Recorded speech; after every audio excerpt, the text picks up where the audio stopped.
Que é uma honra, gente, ter vocês em cada um desses cultos, e eu tenho certeza que Deus vai falar muito com você nesse dia, tá bom? Olha só, o pessoal falando aqui, ó, Geise está lá em Pelotas, Gabriela está lá em São Paulo, Renata Barcelo lá em Rio de Janeiro, Raíssa falando do Pará, quanta gente preciosa estamos alcançando, graças a Deus, diversos estados da nação, Marilza lá de Vitória do Espírito Santo, e tem também pessoas de fora do país, né? Muita gente que vai lá da Europa, tem gente da Espanha que acompanha a gente dos Estados Unidos, nosso irmão Fábio lá de Boston estiver assistindo, um abraço para você, e Tiago Souza está aqui na distante Lauro de Freitas, olha aí sim, isso é viagem, isso que eu chamo de viagem, Edivânia lá em Ibiritinga, glória a Deus. Gente, pega a Bíblia onde você está, abre comigo em Gênesis capítulo 12, versos 1 e 2, eu quero ministrar algo para o seu coração. Esse é um entendimento que o Senhor Deus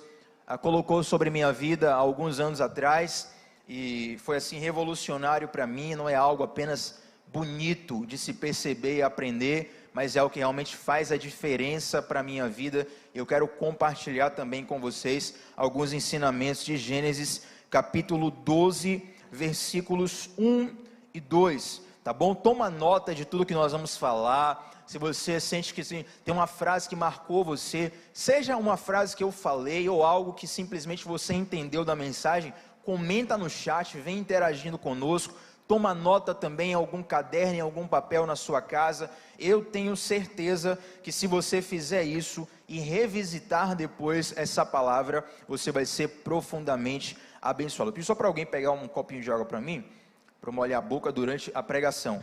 Gente, a palavra que nós temos para falar hoje, eu intitulei ela de 5 verdades sobre a bênção de Deus.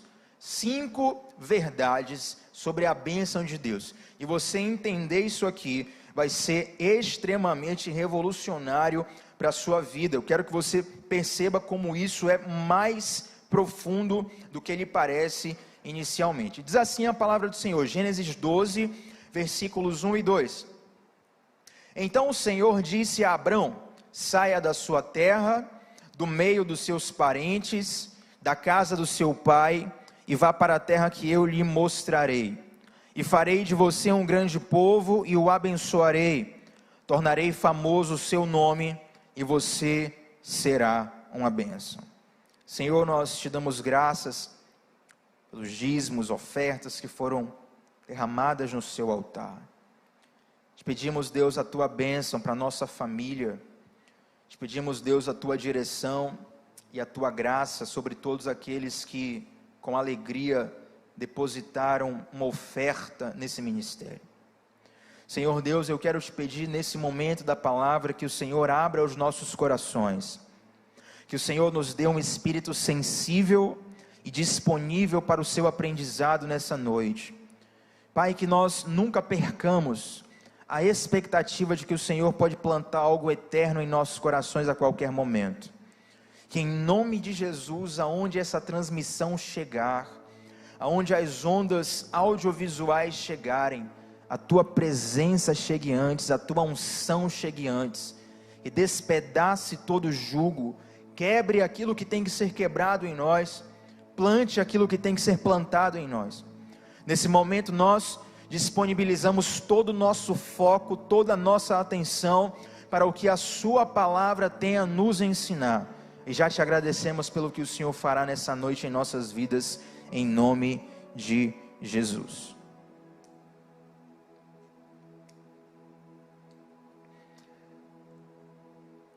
Cinco verdades sobre a bênção de Deus. Gente, esse texto de Gênesis 12, ele é muito conhecido, é o chamado de Abraão.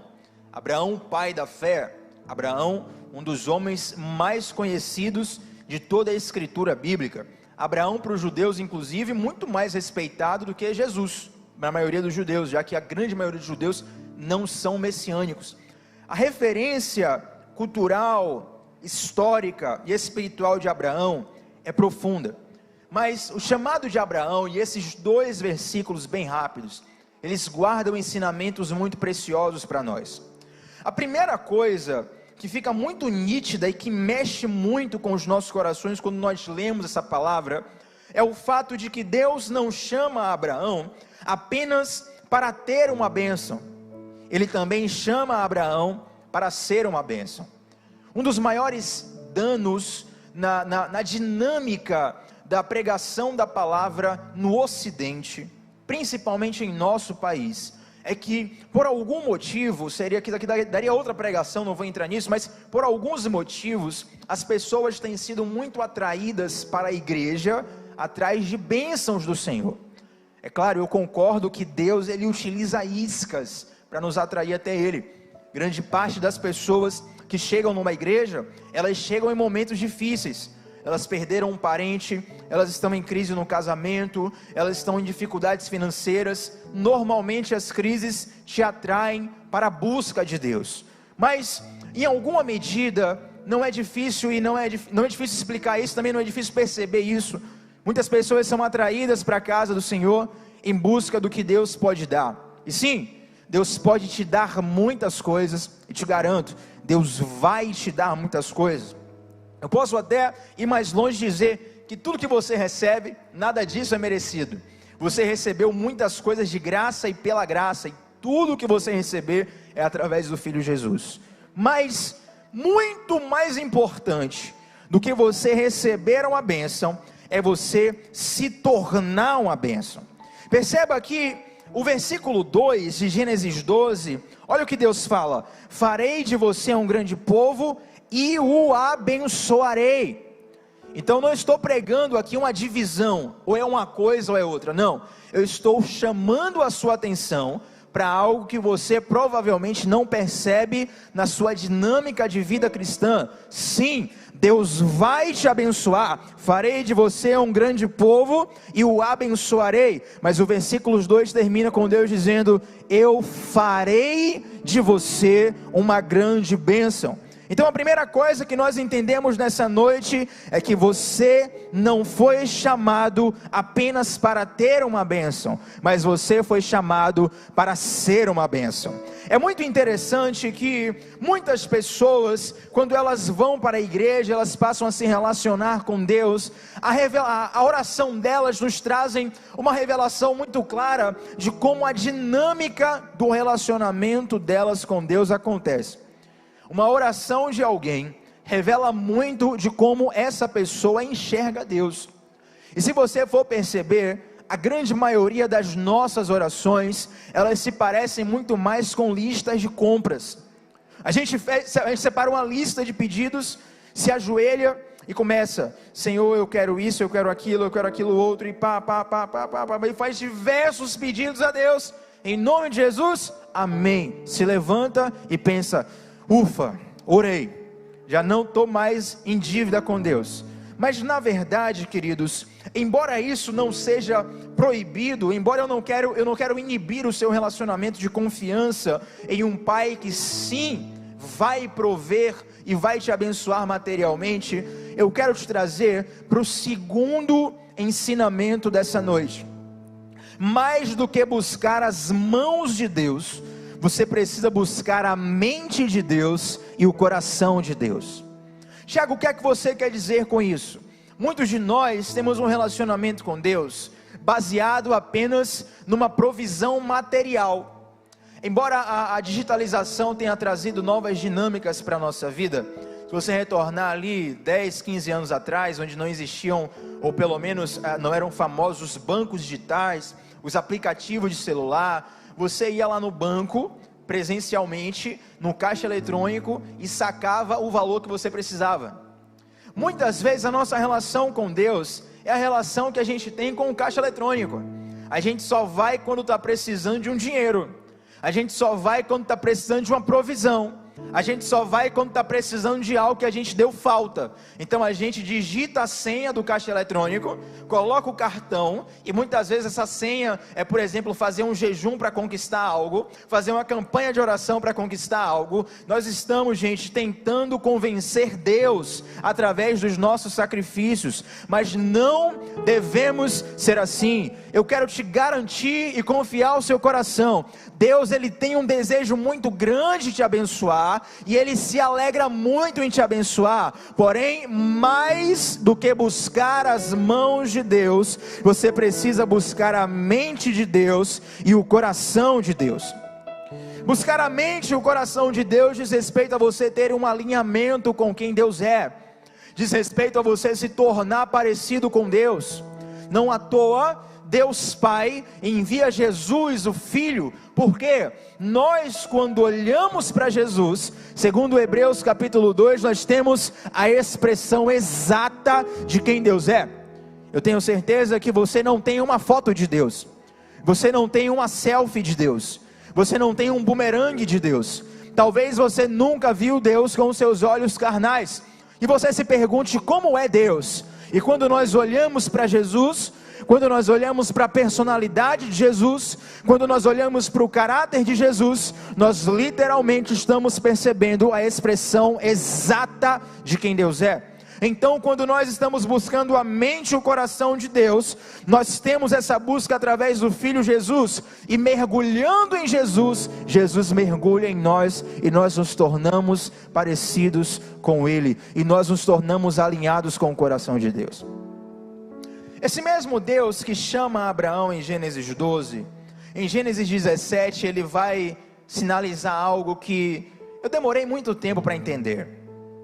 Talvez alguém aqui nessa transmissão, nesse momento, também não entenda algo que tem na Bíblia, em Gênesis 17, versículo 1, e que tem também em outros momentos da Escritura, quando Deus fala assim para Abraão: Abraão, ande na minha presença e seja perfeito.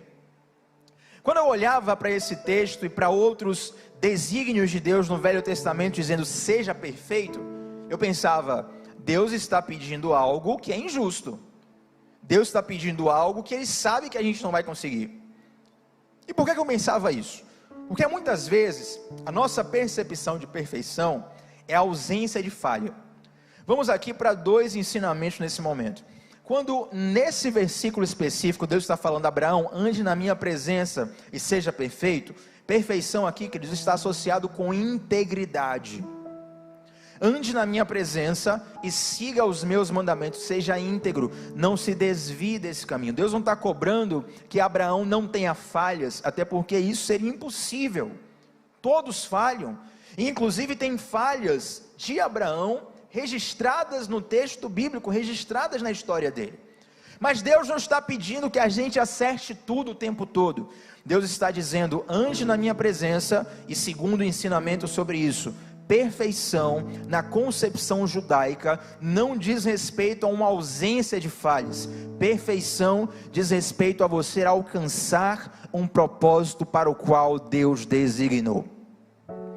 Tem um filósofo grego, me fugiu o nome dele agora, mas ele é muito conhecido, não vou citar o nome para não errar, mas ele, certa vez estudando ele, eu estudei ele tanto na escola, no ensino médio, quanto na faculdade, e era interessante que ele falava algo. Ele tinha um exemplo muito claro sobre assim, o professor utilizava para explicar a filosofia dele, né? Sobre se uma coisa é boa ou não. E esse filósofo falava assim: uma coisa é boa se ela alcança o fim para o qual ela foi designada. Então, por exemplo, um laxante,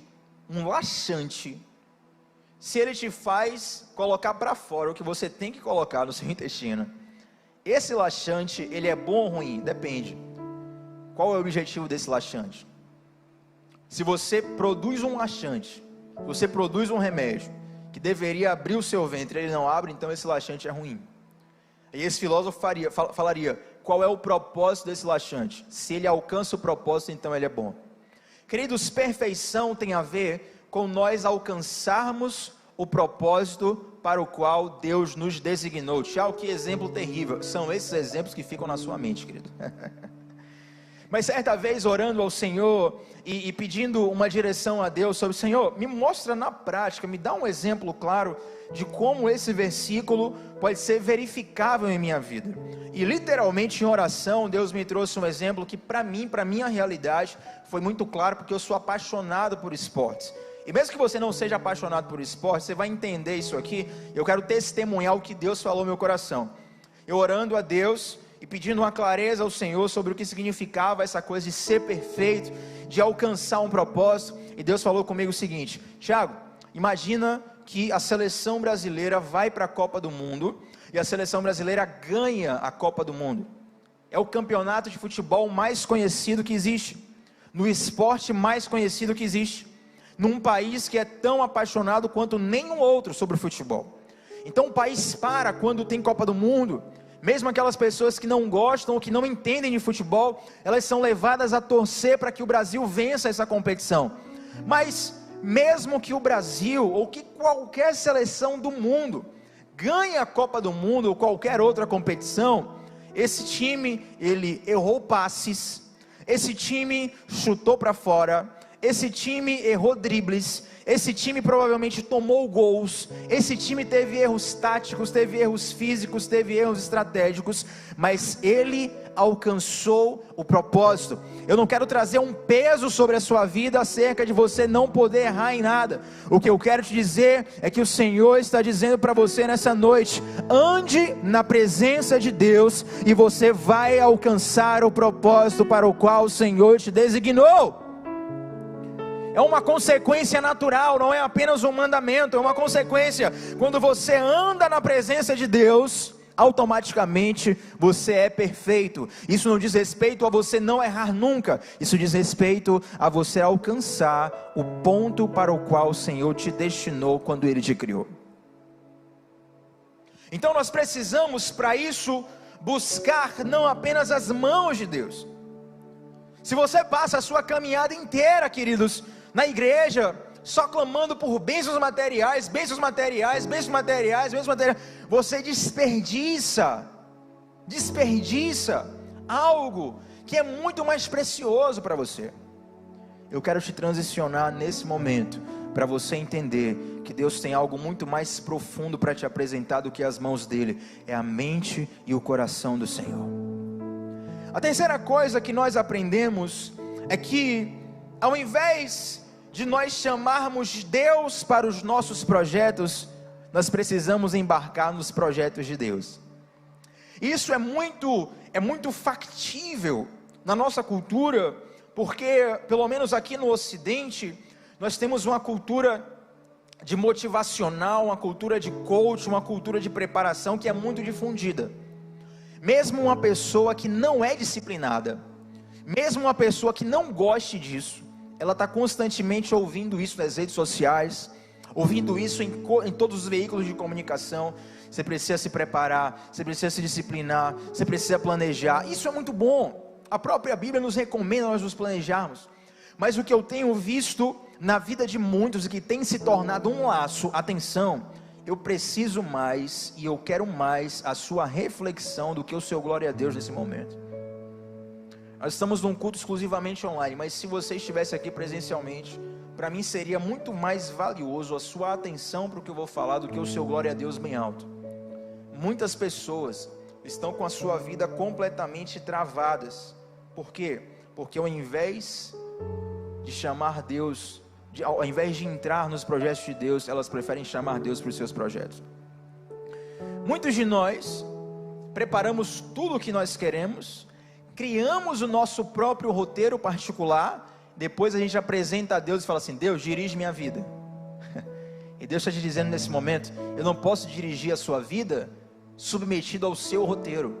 Quando eu dirijo a sua vida, eu tenho um roteiro preparado para você. Deus não vai ficar refém do roteiro particular que você tem. Ele tem um roteiro eterno para você. Se você quer a direção de Deus para os seus planos, se você quer a direção de Deus para os seus passos, muitas vezes você vai ter que chegar na presença de Deus e literalmente rasgar os planos que você fez para poder entrar nos planos de Deus. Eu sinto que muitas vezes Deus, Ele está, queridos, literalmente querendo destruir coisas que nós estamos construindo. Senhor, eu preciso da tua mão, eu preciso do teu sangue, eu preciso do teu poder, eu preciso da tua unção para edificar tal coisa. E Deus está lá do céu dizendo: eu quero destruir essa tal coisa. Amados, é precioso demais a gente perceber que é Deus que chega para Abraão e propõe um chamado para Abraão.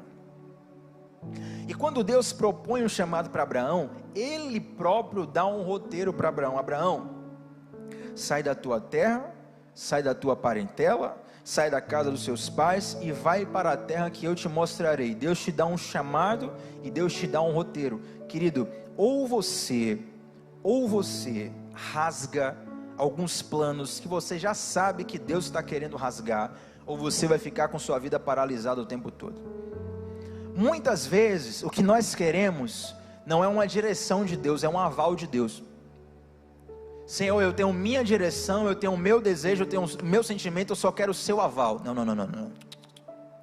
Eu particularmente, eu não sou engenheiro, não sou arquiteto. Na verdade, minha mente é muito mais de humanas do que de exatas. Não entendo nada disso aí, queridos, nada. Então imagina que eu chego para um engenheiro e para um arquiteto e falo isso aqui, ó. Não, eu tenho um plano aqui de uma casa, a casa vai ser assim, eu vou construir assim, vai ser tanto de material, tanto de custo, tanto de altura, tanto de bloco, tanto de cimento, tanto de não sei o que, já está tudo pronto aqui, eu só quero sua assinatura. Aí o engenheiro, vendo que eu não tenho noção de nada, o engenheiro vai dizer, eu não vou colocar minha assinatura aí, porque se der problema, e vai dar problema, eu vou ter que assumir. O que é que a gente quer, querido? Muitas vezes a gente quer que Deus assuma o nosso BO, e não existe isso. Mesmo que tua vida esteja toda errada, quando você se achega a Deus, a primeira atitude que você tem é de se arrepender, é dizer, Deus, eu reconheço que eu fiz tudo errado, agora eu entrego o controle da minha vida em tuas mãos.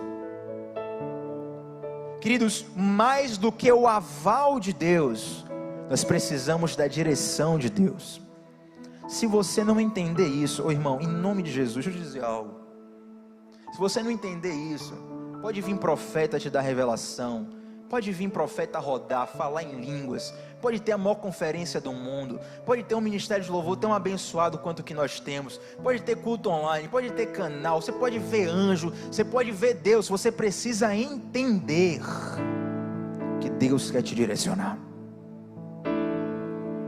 E é interessante que Abraão não fica dando sugestão a Deus. Eu acho engraçado que algumas pessoas querem dar sugestão a Deus, mas eu quero trazer aqui um ensinamento, e a vida de Jesus nos deixa muito claro esse ensinamento.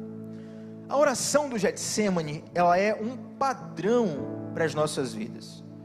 O que é que eu, Tiago, faço e te recomendo, inclusive de acordo com a Bíblia, não é só uma escolha pessoal, é o que a palavra me ensina, e eu quero direcionar você nesse momento.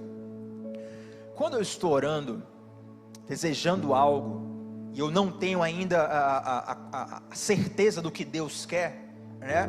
Eu começo a orar a Deus e começo a dar as minhas razões a Deus. Falo, Senhor, eu quero tal coisa por causa disso e disso e disso. Olha, se o Senhor me der tal coisa, vai ajudar em tal e tal coisa. Se o Senhor me abençoar de tal e tal forma, eu vou poder fazer isso, aquilo outro. Senhor, eu preciso tal. Olha, está vendo minha necessidade, Senhor, minha necessidade. Eu clamo. Mas aí o que é que Jesus fez lá no Getsemane? Eu faço também. Todavia seja feita a sua vontade ante a minha. Senhor, eu estou pedindo tal coisa, mas o Senhor sabe que se eu receber tal coisa, eu vou fazer desse jeito. Se eu tiver errado, Senhor, em nome de Jesus, abre os meus olhos, muda meu coração, me faz enxergar. Eu estou confessando aqui que eu não enxergo outra forma de fazer. O que é que Jesus faz no Getsemane, queridos? Não tem ninguém mais alinhado com Deus do que Jesus. Jesus, ele pede ao Senhor, ele expressa um sentimento pessoal dele ao Pai, mas ele permanece disponível para a vontade do Pai estar na frente da vontade pessoal dele. Alinhamento não é você entender tudo o que Deus faz. Alinhamento é você aceitar o que Deus faz. Tem coisas que você vai morrer e não vai entender os motivos. Tem coisas que você vai morrer e não vai entender por que Deus fez tais e tais coisas. Não caia, como cristão, na tentação de achar que você vai ter resposta para tudo. Você não vai. Mas Tiago, a Bíblia não tem? A Bíblia tem, mas você não tem. Porque a sua mente é limitada, a sua mente é caída. Mas embora você não possa entender tudo de Deus, você pode confiar em tudo de Deus. Então, gente, Jesus, Ele dá razões, Ele faz pedidos. Todavia seja feita a sua vontade ante a minha. Chega de nós simplesmente chamarmos Deus para os nossos projetos. É um tempo onde nós precisamos mergulhar nos projetos que Deus tem para nós.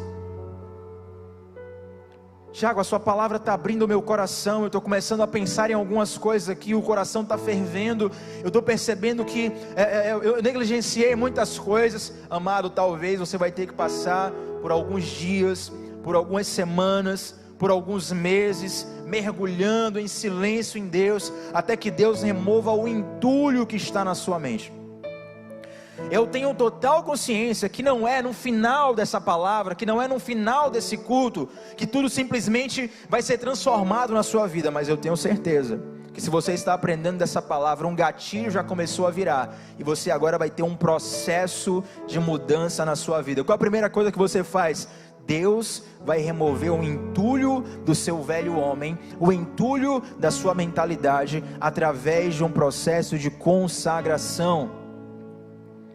E aqui nós vamos para o quarto ponto da nossa mensagem, que é: tornar-se uma bênção é a consequência de deixar algumas coisas para trás. Tem um ditado que eu repito, e esse ditado é oriental, que diz assim: para você provar do meu chá, primeiro você precisa esvaziar a sua xícara.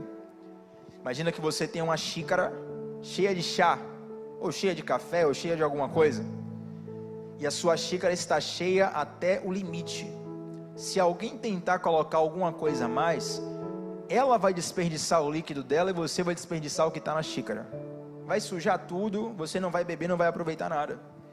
Então muitas vezes, queridos, para nós recebermos algo que Deus quer derramar em nós, nós precisamos nos esvaziar de quem nós somos, nos esvaziar de algumas convicções que nós carregamos.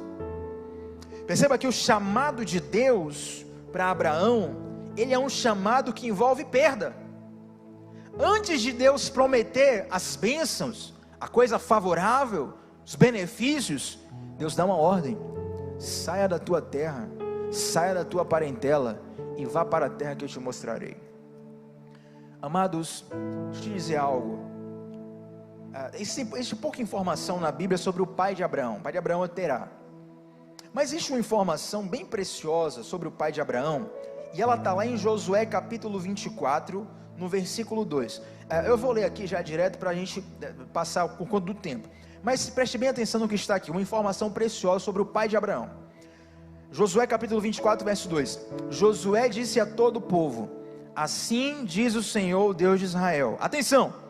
Há muito tempo, os seus antepassados, inclusive Terá, pai de Abraão e de Naor, viviam além do Eufrates e prestavam culto a outros deuses. Além de idólatra, a teologia vai dizer, alguns teólogos vão dizer que o pai de Abraão, ele literalmente fabricava ídolos. O pai de Abraão era muito rico e fez a sua fortuna construindo ídolos. Aí tem um famoso versículo que você vai perceber agora no contexto. Josué 24, 2. Quando você vai para o versículo 15, vem um versículo que muitos que estão me assistindo agora conhecem. Olha o que diz: se porém não lhes agrada servir ao Senhor. Isso é Josué concluindo o discurso. Se porém não lhes agrada servir ao Senhor, escolham hoje a quem irão servir, se aos deuses que os seus antepassados serviram além do Eufrates, aos deuses dos amorreus, em cuja terra vocês estão vivendo, mas eu e a minha família serviremos ao Senhor. Se você for ler Gênesis capítulo 11, Gênesis capítulo 11 fala da genealogia, e Gênesis 11 termina falando da morte do pai de Abraão. Quando o pai de Abraão morre, Gênesis 12 começa com o chamado de Deus a Abraão. Deus diz: sai da casa do seu pai. Isso não diz respeito a você abandonar uma pessoa. Isso não diz respeito a você bloquear os seus pais nas redes sociais, a você sumir do mundo no nada. Isso diz respeito a você se desligar de uma cultura idólatra na qual você foi doutrinado a vida inteira. E muitas vezes idolatria não diz respeito apenas à adoração de uma imagem de escultura. Quantas coisas nós idolatramos, querido? o que nós mais temos nesse tempo são a idolatria das ideias, o espírito de Gabriela. Eu nasci assim, eu cresci assim, vou ser sempre assim, vou morrer assim. Deus tem algo muito mais profundo para te ensinar. Deus tem algo muito mais profundo para te elucidar, para te revelar. Mas, para que você venha entender o propósito de Deus, muitas vezes, você tem que sair da tua casa, da casa do seu pai, da casa da sua parentela. Amados, deixa eu dizer algo para vocês. Obediência, muitas vezes, diz respeito a você se despir das roupas que você gosta, para vestir as roupas que você precisa.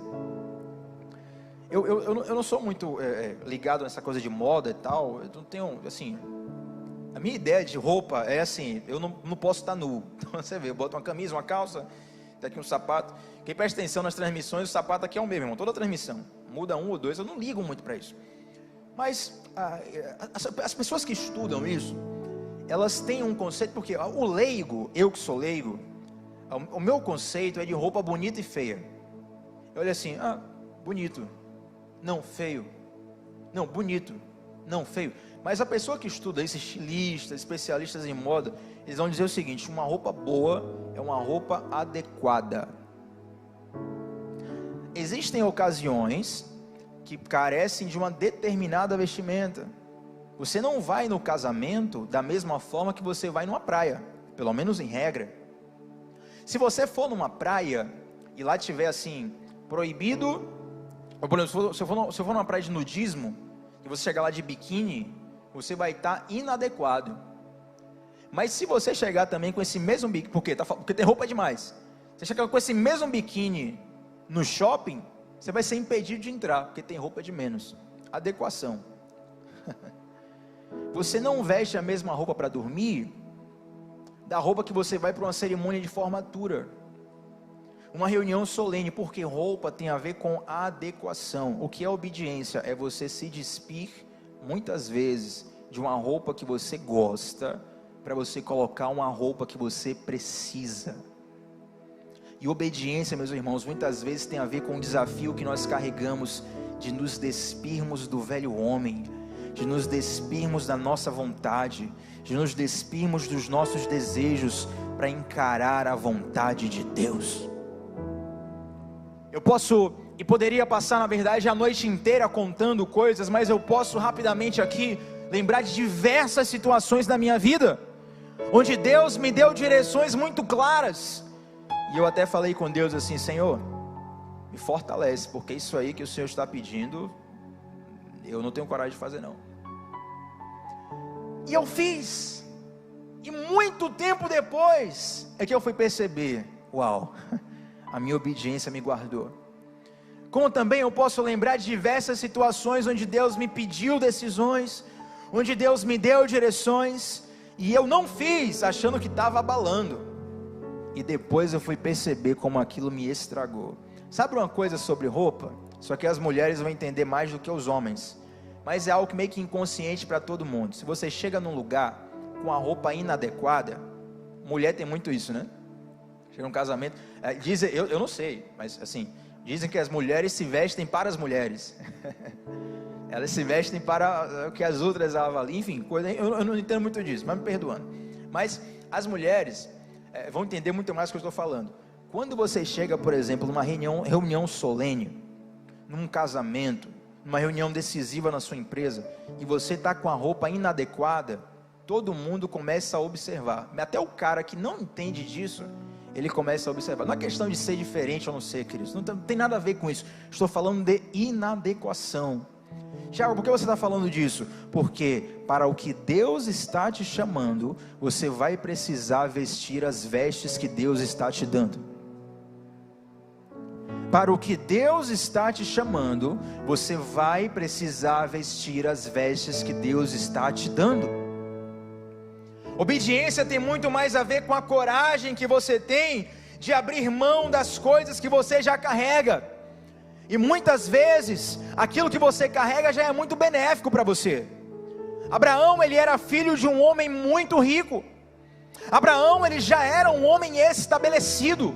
Abraão, irmãos, provavelmente ele tinha uma fortuna muito maior do que eu e todos que estão me assistindo aqui terão feito pela vida inteira. Mas deixa eu te dizer uma coisa: o inimigo do sucesso futuro muitas vezes é o seu sucesso atual. O inimigo do teu sucesso futuro muitas vezes é o teu sucesso atual. Como assim, Tiago? Abraão poderia ter uma vida sensacional aos olhos dele, mas Deus estava chamando ele para algo muito maior. Muito maior. Quantas vezes nós abortamos o plano futuro de Deus porque estamos confortáveis no plano presente de Deus? Ou muitas vezes estamos confortáveis nos planos presentes que nós carregamos. Não, estou bem aqui, estou estabilizado, está bacana, não estou precisando de... Deixa eu abrir um parênteses aqui, já vai concluir. Deixa eu abrir um parênteses aqui. Estava falando sobre, um determinado momento com um amigo, estava falando sobre ofertar na obra, sobre investir na obra, sobre semear. E aí estava conversando sobre como muitas vezes a teologia da prosperidade trouxe para nós um preconceito, né? As pessoas inclusive ridicularizam os cristãos no momento do ofertório, e perguntam: você vai dar dinheiro para pastor, você vai dar dinheiro para a igreja? E aí uma pessoa certa vez falou assim comigo: olha, eu já tenho tudo que eu preciso, eu não vou buscar mais, porque isso aí é ganância. Já tenho aqui minha casa, tenho meu carro, meu emprego estabelecido, eu não preciso de mais nada porque é ganância. Aí eu falei para essa pessoa assim: e se você começasse a trabalhar para conquistar, para ofertar na vida de pessoas? Não, eu já tenho minha casa, a casa está legal aqui, olha, o carro está legal, todo mundo, a vida está toda estabelecida, o resto é ganância. Meu irmão, e se você comprar um imóvel e fazer um voto com Deus assim: os 3 primeiros anos que eu alugar esse imóvel, esse aluguel vai para sustentar um missionário? Percebe que você pode enriquecer, que você pode crescer sem a ganância? Tudo depende do propósito, querido. Você que é empresário, você que é um profissional de sucesso, você que é alguém que já está estabilizado na sua vida, e talvez até você parou de sonhar, porque você já diz: eu tenho tudo o que eu preciso. Eu quero te dizer, talvez você ainda não tem tudo o que outra pessoa precisa, e você pode ser um canal de Deus para abençoar muitas pessoas, além da sua necessidade pessoal. Olha o que Deus fala para Abraão: farei de ti um grande povo, o abençoarei e tornarei famoso o seu nome, e você será uma bênção. Talvez você está parado no eu te abençoarei, e de fato você é abençoado com concurso público, de fato você é abençoado com a casa própria, de fato você é abençoado com estabilidade num país tão desafiador como nós vivemos. Mas além de Deus te abençoar, Deus agora quer te tornar uma bênção para alguém. Você precisa entender para o que Deus te chamou. Você precisa entender para o que Deus te chamou. E embora Abraão já tivesse humanamente tudo o que ele precisava, Deus tinha mais para ele, e Deus tem mais para você. E eu quero encerrar aqui com a 5ª lição dessa noite, que é o seguinte: a bênção sempre está depois do seu sim. A bênção sempre está depois do seu sim. Pensa comigo agora, imagina, você está num lugar, existe um rio na sua frente, e existe uma terra depois do rio. O que é essa terra? É a bênção. Para você passar por esse mar, você precisa de uma ponte. Essa ponte é o seu sim. Essa ponte é o seu sim. Queridos, muitas vezes nós somos levados a uma mentalidade de que não, Deus está preparando uma bênção para nós, Deus está preparando uma bênção para mim, Deus está preparando algo para mim. Mas na verdade nós precisamos entender que Deus está nos preparando para nós sermos uma bênção. Que Deus está nos preparando para algo. Que Deus está retirando coisas de nós e acrescentamos coisas em nós. E tudo dependeu do sim de Abraão. Abraão só viveu o que ele viveu porque ele disse sim para Deus. Eu quero chamar o ministério de louvor aqui. Interessante que quando Deus chama Abraão, e esse padrão ele vai se repetir lá em Gênesis 32, se eu não me engano. Perdão, 32 não, é um pouco antes, são vários capítulos antes, né? Falei de memória falsa aqui. Mas naquela história de Abraão e Isaac, Deus pede a Abraão, sacrifica Isaac, e Abraão vai no outro dia já sacrificar. Deus não tinha colocado prazo, aí no outro dia ele vai. Quando Deus chama Abraão, percebe, esse é um padrão da vida de Abraão. Abraão não fica perguntando muita coisa para Deus. Perceba, eu te farei uma bênção, eu vou exaltar o seu nome, eu vou te dar, sai da tua casa, da tua terra, faz aquilo, e vai para a terra que eu te mostrarei. Peraí, que terra é essa? Não, mas será que a terra é boa ou terra ruim? Será que o imóvel lá vale muito? Não, para o interior, essa é a altura da vida ir para o interior e para a capital. Não, peraí, qual é a garantia que eu vou ter? Gente, deixa eu te dizer uma coisa, nós, humanos, muitas vezes em negócios, nós fazemos contratos, por quê? Porque as relações humanas, elas são voláteis. Você é sócio de alguém hoje, não, fulano é meu melhor amigo, não vai ter problema nenhum, é seu melhor amigo hoje, lá na frente pode ter um problema, então tem um contrato para assegurar que caso tenha um problema, a gente já sabe como resolver. É interessante que a maioria dos contratos, eles terminam com a cláusula definindo o lugar onde aquele contrato vai ser discutido. Não sei se você já fez algum contrato, mas agora ele tem assim, caso tenha algum problema, XYZ e tal, nós elegemos o Fórum de Salvador, o Fórum de São Paulo, o Fórum de Rio de Janeiro, o Fórum tal, para poder definir aqui quem está certo e quem está errado. Quando nós, isso aqui em relação homem-homem, humano-humano, mas quando nós pedimos garantias demais para Deus, no fundo, nós estamos revelando que nós não confiamos em Deus. Por que a gente precisa de contratos com os homens? Porque os homens são voláteis, Deus é o mesmo ontem, hoje, eternamente. E o mesmo Deus que te chama hoje, Ele permanece sendo o mesmo Deus amanhã. E a Bíblia diz, ainda que sejamos infiéis, Ele permanece fiel para conosco. Deus não se rebaixa à nossa infidelidade. Então Deus não dá muitas garantias a Abraão. Deus diz, sai daí, abandona isso, abandona aquilo, e vai para uma terra que eu ainda vou te mostrar. Talvez, amados, Deus está te dando um chamado, Deus está te dando um propósito, Deus está te dando um destino, Deus está te dando uma missão, que você está reticente, porque você não tem ainda as garantias humanas. Eu não sei como eu vou me sustentar, eu não sei como eu vou resolver tal problema, eu não sei o que vai acontecer se eu disser sim para isso. Simplesmente confia em Deus, porque o que Deus promove, Ele patrocina e Ele garante para a sua vida. Abraão não precisou ver muita coisa, ele precisou dizer um sim para Deus. E quando Abraão diz o sim para Deus, ele sai do lugar onde ele está, ele sai do lugar onde ele mora, e de repente Deus começa a revelar os seus planos. Se você for ler a sequência do texto de Abraão, tem um momento que ele vai chegar assim para Abraão: essa é a terra que eu vou dar aos seus filhos e aos filhos dos seus filhos. Mas Abraão só viu isso porque ele disse sim para Deus. Amados, eu quero encerrar com algo. O mundo nos diz que nós precisamos ver para crer, mas Deus nos ensina diferente. Nós precisamos crer para ver. Talvez você está esperando garantias demais de um Deus que sempre te sustentou. Eu sinto que Deus está falando aqui. Talvez você está pedindo garantias demais a um Deus que nunca te abandonou. Você não precisa pedir garantias para Deus, porque Deus é a própria garantia. Você não precisa pedir garantias para Deus, porque Deus é a própria garantia. Se você puder, feche os seus olhos onde você está.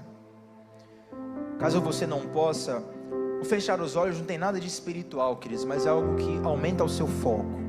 Caso você não possa fechar os seus olhos, por favor, esforce-se em manter o seu coração focado, e eu gostaria que você orasse nesse momento. Esse é um chamado universal de Deus para Abraão, mas também um chamado pessoal. Eu sei que Deus tem um chamado universal para todos os cristãos, mas Ele também tem um chamado pessoal. Algo que para mim só eu entendo, algo que para você só você entende. As pessoas não precisam entender o seu chamado, é você que precisa entender o Deus que te chama e o Deus que te encoraja nesse momento. O Ministério de Louvor vai entoar uma canção, e nesse momento eu gostaria que você orasse ao Senhor.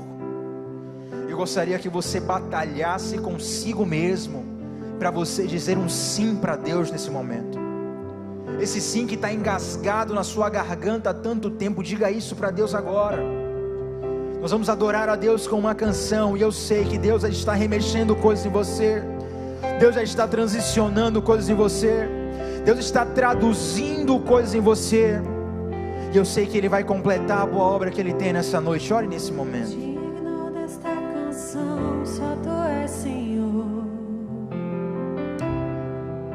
Digno do meu louvor, só Tu és Senhor. Digno da minha vida, Tu és Senhor, ou eu sou Teu.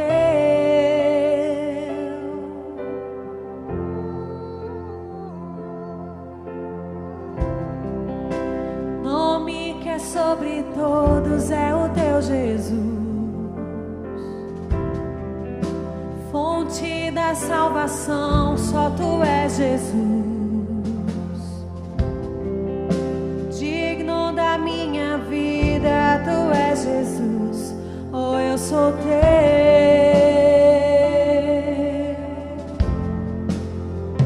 Cante isso onde você está. Santo, és incomparável, és inigualável.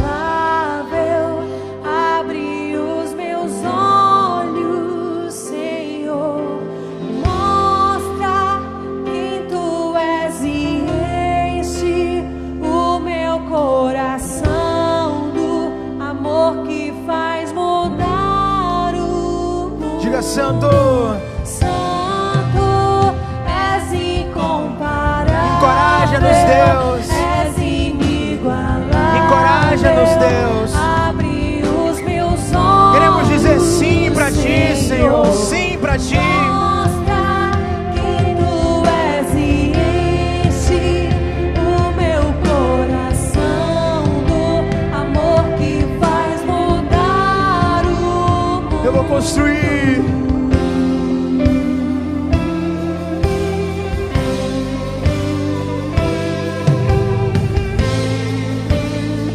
Faça nessa canção a sua oração nessa noite, o seu pedido com toda a sinceridade no seu coração. Faça dessa canção a sua oração sincera dessa noite. O Senhor Deus está transicionando coisas em você. Você será encorajado a dizer sim para Deus nesse momento. Eu vou construir minha vida em Ti. Tu és meu fundamento. Vamos lá! Eu vou confiar somente em Ti. Não vou ser abalado.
sua vida nesse momento. Deus está liberando um fogo no seu coração nesse momento.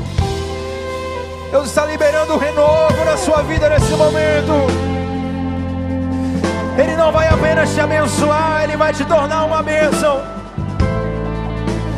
Deus quer nos fazer a resposta que nós tanto clamamos. Deus quer nos tornar a resposta na nossa própria oração. Quantos têm clamado, Senhor, faz algo no Brasil? Quantos têm clamado, Senhor, faz algo em minha família? Quantos têm clamado, Senhor, faz algo no lugar onde estou? E Deus está te transformando na resposta que você tanto tem pedido. Deus está te transformando na resposta que você tanto tem clamado. Hoje é o dia do seu sim para Deus. Hoje é o dia de você abandonar velhos costumes, velhas culturas, velhas crenças. Vá para onde Deus te mostrará. Vá para onde Deus te mostrará. Vá para onde Deus te mostrará. Deus não chama covardes, Deus chama corajosos. E Ele está te encorajando nesse momento. Deus não te chama pelo teu talento, Deus não te chama pelo que você já é. Deus te chama porque Ele vai colocar algo dentro de você. E você olha e diz: mas eu não sou capaz, mas eu não posso, mas eu não consigo. Fica tranquilo, Deus vai abençoar você com tudo que você precisa. E Deus vai te tornar uma bênção onde você estiver. Eu vou construir. Eu vou construir.